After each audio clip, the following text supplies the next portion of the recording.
माझं म्हणणं असं आहे की आरक्षण ही गोष्टच मुळात आता कालबाह्य झालेली आहे. म्हणून माझं एक स्वप्न आहे आणि ते साधं स्वप्न आहे की या देशामध्ये सर्व जातीच्या सर्व धर्मांच्या तरुण मुलींनी आणि मुलांनी असा एक भव्य मोर्चा काढावा की ज्यात भारतातल्या कोणत्याही जातीला आरक्षणाची गरजच राहणार नाही अशी समाजव्यवस्था आम्ही निर्माण करू.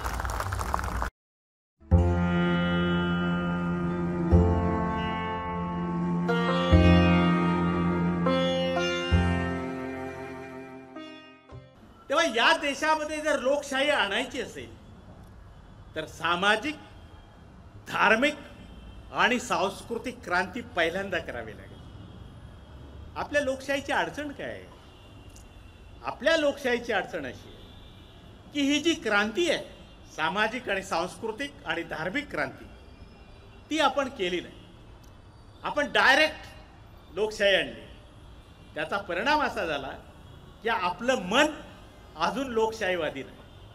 आपलं अंतःकरण अजून दुसऱ्याची समता स्वीकारायला सक्षम नाही. आपण अजूनही जातीच्या कोशात आहोत.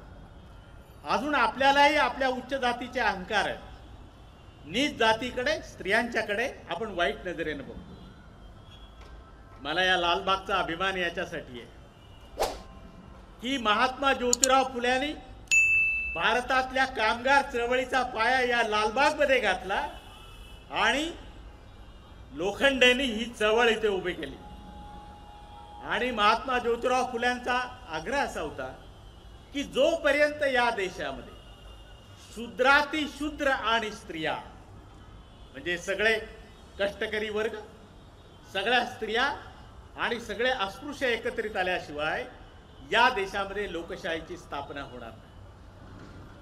बाबासाहेबांनी उदाहरण दिली इतिहासाची की ज्यावेळी भगवान बुद्धाने या देशामध्ये क्रांती केली, धार्मिक क्रांती केली, त्याच्यावरती अशोकाने अतिशय मोठं साम्राज्य उभं केलं, राजकीय क्रांती केली. त्याच्या अगोदर भगवान बुद्धाच्या नंतर या देशामध्ये राजकीय क्रांती झाली. पुन्हा त्याने उदाहरण दिलं की युरोपामध्ये मार्टिन ल्युथरने ख्रिस्ती धर्माच्या विरुद्ध क्रांती केली आणि प्रोटेस्टंट पंथ काढला, सुधारणा केली आणि तिथे लोकशाही आली, लोकशाही क्रांती झाली. ते म्हणले मध्य पूर्वेमध्ये केमल पाशा आला आणि त्यांनी सगळ्या मुसलमानांना नीट करून टाकलं, एक सामाजिक क्रांती केली आणि मग मुसलमान एक जागतिक राजकीय पॉवर बनले, एक शक्ती बनले. आणि भारतात, महाराष्ट्रात बाबासाहेब म्हणाले छत्रपती शिवाजीचं राज्य बघा. हे राज्य आलं कसं? कारण छत्रपती शिवाजींनी महाराष्ट्रामध्ये जी राजकीय क्रांती केली होती तिला आधार होता संतांच्या सामाजिक आणि धार्मिक क्रांतीचा. कोण होते संत? काय केलं या संतांनी? ज्ञानेश्वराच्या पासून तुकारामाच्या पर्यंत काय सांगितलं? नामदेवानी काय सांगितलं? नामदेव तर हा भारतातला सर्वश्रेष्ठ संत, जो संपूर्ण भारतात पूजला जातो. खरं म्हणजे महाराष्ट्राला नामदेवने माहीतच नाही. तुम्ही पंजाबमध्ये गेलात तर त्यांची किती स्मारक आहेत आणि त्यांच्या गुरुग्रंथ साहेबामध्ये नामदेवांचे अनेक वचन आहेत, अनेक अभंग आहेत. काय म्हणत होते संत? संत असं म्हणत होते की तुम्हाला जर खरं धार्मिक व्हायचं असेल तर कर्मकांड करण्याची कुठलीही आवश्यकता नाही. तुम्ही फक्त अंतःकरणाची शुद्धता बाळगा. आणि म्हणून तुकाराम म्हणाले, ज्याचे अंतःकरण शुद्ध त्यास करणे न लगे बोध, तुका म्हणे मलयगिरी भुजंग येती अंगावरी. त्या अंतःकरण शुद्ध ठेवा ना. ज्याचं अंतःकरण शुद्ध असतं तोच मनुष्य खऱ्या अर्थाने माणूस होऊ शकतो. ज्याच्या अंतःकरणात अनेक भानगडी असतात असे लोक माणसं होण्याच्या लायकीचे नसतात. ही संतांची शिकवण. हे सगळं संत मंडळ, मग ते तामिळनाडूतला आल्वार संतांचं असो, ते कर्नाटकामधल्या लिंगायतांचं असो, महाराष्ट्रातल्या आपल्या मराठी संतांचं असो, उत्तरेची मीरा असो तिकडची, किंवा कबीर असो, या सगळ्यांनी काय शिकवलं आपल्याला? या सगळ्यांनी आपल्याला कर्मठ धर्मापासून बाजूला काढलं आणि माणसाचा विवेक जागृत करण्याचं काम केलं. केवढा संघर्ष केला असेल त्याने, केवढा संघर्ष! हा संघर्ष साधा संघर्ष होता का? तुकारामाची जी शिष्या होती बहिणाबाई आणि जनाबाईचे अभंग वाचा, डोईचा पदर आला खांद्यावरी. जनाबाई सांगते सगळ्यांना उद्देशून, आणि ती सांगते की आता मी वेसवा झालेली आहे, पांडुरंगाच्या घरात शिरलेली आहे. तुम्ही हातावर तेल लावा आणि बोंबा मारा, पण मी आता पांडुरंगाला सोडणार नाही. एवढा संघर्ष मीरेने किती संघर्ष केला. मध्ययुगातली ही संत, राजाची राणी. मध्ययुगामध्ये तर राजाच्या राणीचं नख सुद्धा कोणाला दिसत नव्हतं. विचार करा, विचार करा. अगदी 2 पिढ्याचाच आपल्या विचार करा ना पाठीमागच्या. आपली आजी कशी होती खेड्यात, कशी राहत होती ही राणी. पण ही राणी साधी नव्हती. जेव्हा तिने पुरुषी समाज व्यवस्थेच्या विरुद्ध बंड केलं आणि ती बाहेर पडली, नुसती बाहेर पडली नाही, हातात एक तारी घेतली आणि आकडपकड जातीच्या संतांच्या बरोबर रस्त्यावर नाचली आणि तिने दाखवून दिलं की स्त्री सुद्धा स्वतंत्र असू शकते. तिला सुद्धा तिच्या आकांक्षा असतात, तिला सुद्धा भक्तीचा अधिकार आहे, तिला सुद्धा तत्वज्ञानाचा अधिकार आहे, हे तिने सिद्ध करून दिलं. आणि मीरेने केलेलं सगळ्यात मोठं बंड जर कोणतं असेल तर ते बंड आहे, तिने रविदास नावाचा एक चांभार भक्त संत आपला गुरु केला, एक अस्पृश्य संत आपला गुरु केला. म्हणून मध्ययुगातली ही जी संपूर्ण संतांची चळवळ होती, ही संतांची चळवळ व्यवस्थेच्या विरुद्ध शूद्रातिशूद्र आणि स्त्रियांचं बंड होती. ही गोष्ट लक्षात ठेवा. हे बंड महाराष्ट्रात झालं नसतं तर छत्रपती शिवाजींचं राज्य स्थापन झालं नसतं. म्हणून संतांच्याकडे तुम्ही त्या दृष्टीने बघा. अरे संतांची शिकवण, बाबासाहेबांचं संतांच्यावर फार प्रेम. बाबासाहेबांनी जेवढी नियतकालिका काढली, मूक नायक पासून ते बहिष्कृत भारतपर्यंत, त्या प्रत्येकाच्या वर ते संतांचं एक वचन लिहित असत. तुकारामाचं वचन असेल, ज्ञानेश्वराच्या ओव्या असत, आणि बाबासाहेबांनी संतांच्यावर लिहिताना असं लिहिलेलं आहे की महाराष्ट्रातले सगळे ग्रंथ बुडाले तरी काय मला परवा वाटणार नाही, पण ज्ञानेश्वरी आणि तुकारामाची गाथा मात्र वाचली पाहिजे, तरच खऱ्या अर्थाने मराठी भाषा समृद्ध होईल. अतिशय प्रेम केलं बाबासाहेबांनी संतांच्यावर, फार प्रेम केलं. आणि मग बाबासाहेब राजकारणात आले. तर राजकारणात आल्यानंतर आपण असं बघतो की बाबासाहेबांचं महत्त्व कशात आहे, काय केलं राजकारणाबद्दल. तरी अनेक गोष्टींच्या बद्दल आपले खूप गैरसमज आहेत. हे गांधी आणि आंबेडकर यांच्यामध्ये जो वाद लोकांनी लावून दिलेला आहे, हा खोटा वाद आहे, त्याला काही अर्थ नाही. या दोघांचा पत्रव्यवहार जर बघितला तर आपल्याला असं दिसेल की राजकारणामध्ये एकमेकांच्या विरोधी असलेले हे 2 महापुरुष एकमेकांच्या वरती अंतःकरणापासून किती प्रेम करत होते. आणि बाबासाहेब आंबेडकरांचा गांधींच्या जीवनावर आणि गांधींच्या कर्तृत्वाचा बाबासाहेबांच्या जीवनावर अतिशय प्रचंड प्रभाव पडलेला होता. अशा या 2 महापुरुषांचा सुद्धा विचार आपल्याला करावा लागेल. आज आता सगळं वारं बदललेलं आहे. देश एका अभूतपूर्व अशा संकटात सापडलेला आहे.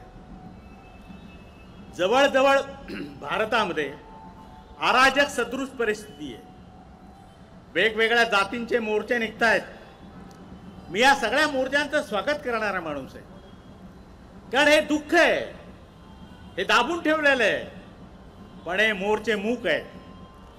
ज्यावेळी हे मोर्चे बोलके होतील त्यावेळी या देशातल्या प्रस्थापितांना सर्वच जातीतला घाम फुटेल आणि मग ते प्रश्न विचारू लागतील. मुलं प्रश्न विचारू लागतील की आमचा कोण शत्रू आहे, आमची कोण पिळवणूक करतो, आम्हाला नोकरी का मिळत नाही. आणि या सगळ्यांची उत्तरं ते आपल्याकडून मागतील. त्यावेळी आपल्याला त्यांना उत्तरं द्यावी लागतील. माझं म्हणणं असं आहे की आता आरक्षणाची जी भानगड आहे ही विनाकारण जसं गाजर लावतात पुढे तशा पद्धतीनं सरकारनं ती आपल्या सगळ्यांच्या पुढे लावलेली आहे. ज्या अस्पृश्य वर्गाला आतापर्यंत सवलती मिळत होत्या त्यांच्याही मुलांना गेल्या 10 वर्षापासून आता काही नोकऱ्या मिळत नाही. ओबीसीच्या मुलांना पण नोकऱ्या मिळत नाही, कारण सरकारी नोकऱ्या आता संपलेल्या आहेत. आता सगळीकडे खाजगी नोकऱ्या, आता सगळं कॉन्ट्रॅक्टवर चालू आहे. आणि जर कॉन्ट्रॅक्टवर चालू असेल तर आरक्षण कोण देणार आणि नोकऱ्या कुठे आहेत, कशासाठी आहेत. माझं म्हणणं असं आहे की आरक्षण ही गोष्टच मुळात आता कालबाह्य झालेली आहे. म्हणून माझं एक स्वप्न आहे आणि ते साधं स्वप्न आहे की या देशामध्ये सर्व जातीच्या सर्व धर्मांच्या तरुण मुलींनी आणि मुलांनी असा एक भव्य मोर्चा काढावा की ज्यात भारतातल्या कोणत्याही जातीला आरक्षणाची गरजच राहणार नाही अशी समाजव्यवस्था आम्ही निर्माण करू. असं एक स्वप्न आहे आणि ज्या दिवशी हे स्वप्न साकार होईल त्या दिवशी भारत पूर्णपणे बदलेल. असा भारत बदलेल की प्रत्येक माणसाला त्याच्यात असलेल्या गुणांचा विकास करता येईल. मी जर आपल्याला एक प्रश्न विचारला की आपण का जगता, कशासाठी जगतो आपण. आता मुंबईच्या लोकांचं तर आयुष्य असं आहे, खरं म्हणजे मुंबईसारख्या ठिकाणी मी फार तर 8 दिवस राहू शकतो, 9व्या दिवशी मुंबईतून पळून जातो, कारण इथं राहतच नाही. पण तुम्हाला राहणं भाग आहे, कारण तुमचं पोट त्याच्यावर आहे. तुम्ही तुमची शेतीवाडी गावं सोडून खेडी सोडून इथे आलेला आहात पोट भरण्यासाठी, त्यामुळे तुम्हाला राहणं भाग. मुंबईतल्या माणसाला तर विचार करायलाच सवड नाही, स्वतःचा विचारच करत नाही कुणी. पण समजा मी तुम्हाला प्रश्न विचारला, तुम्ही का जगता, कशासाठी जगता. मग तुमच्या मनात प्रश्न येईल की मुलासाठी जगतो, आईसाठी जगतो, आमक्यासाठी जगतो, तमक्यासाठी जगतो, मला पैसे मिळवायचे, मला मंत्री व्हायचे, वगैरे वगैरे असे प्रश्न येतील. पण तुमच्याच मनात पुन्हा पुन्हा प्रश्न येते की नाही हे उत्तर चूक आहे, ते उत्तर चूक आहे, ते उत्तर चूक आहे, तुमचा गोंधळ होईल. मी म्हणलो डोळे मिटा, 5 मिनिटं विचार करा आणि मला उत्तर सांगा. कोणाला सांगता येणार नाही.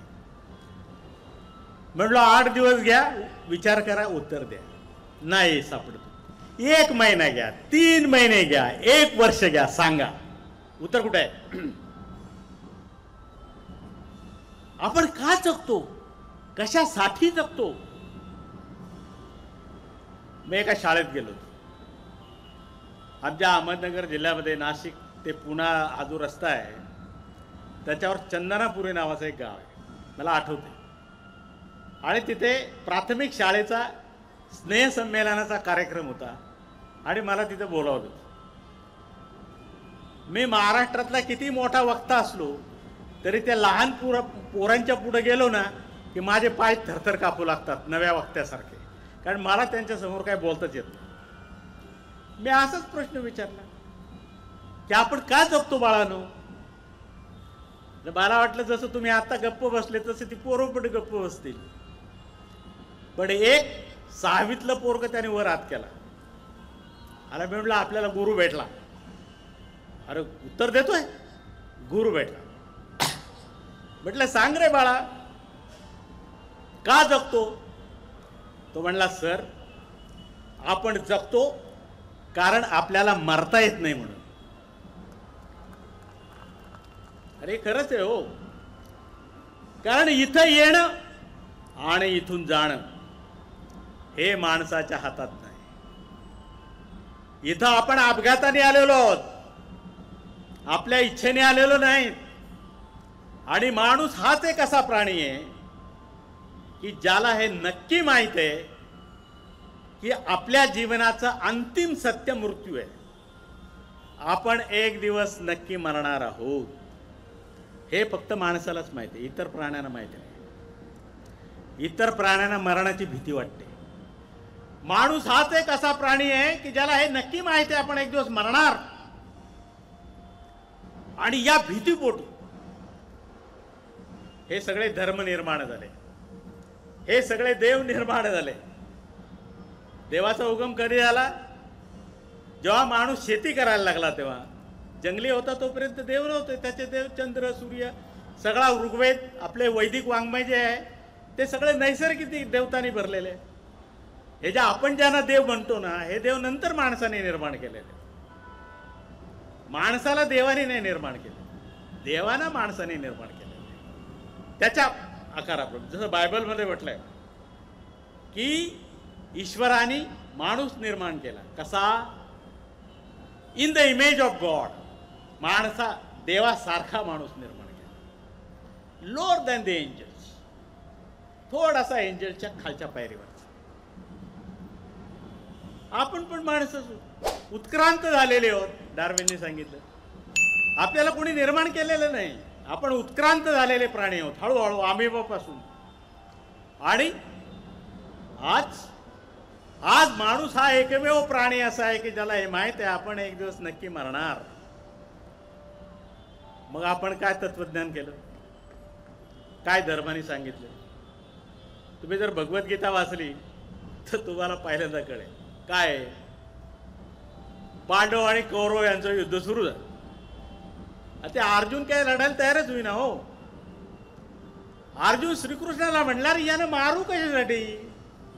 हा समोर भाऊ दिसतोय, हा काका दिसतोय, हा पुतण्या दिसतोय, हा अमका दिसतोय, हा तमका दिसतोय, हा सोयरा दिसतोय, हा बहिणीचा नवरा दिसतोय, याला मारू कशासाठी?